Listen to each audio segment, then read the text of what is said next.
Thanks for purchasing the RYOBI 18V 1 Plus cylinder mower.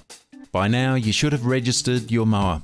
This will give you an additional 2 years warranty, as well as keeping you updated with all the new products and innovations we're working on.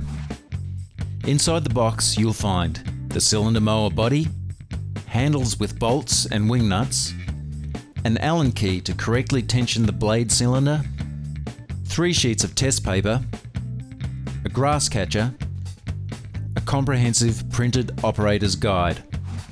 To attach the handles, join them together with the bolts and wing nuts provided. Once the handles are assembled, they can then be fitted to the unit as shown.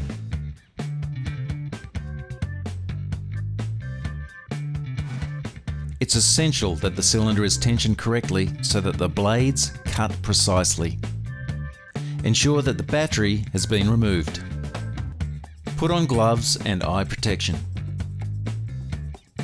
Locate the 2 adjustment bolts and, using the supplied Allen key, adjust the blades by turning clockwise to tighten or anti-clockwise to loosen the cylinder.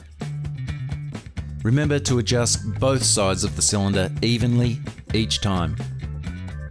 As a starting point, you can adjust the cylinder so that the blade comes into light contact with the bottom plate. This will be apparent by an audible but slight metal-on-metal sound. We've designed a simple paper test you can use to ensure the cylinder is tensioned correctly. Rotate the cylinder while inserting the paper test sheet. The paper should be cut in strips, like this. Replace the battery and you're right to go. We recommend checking the cylinder before each mow to achieve the best results. Happy mowing! RYOBI, a cut above.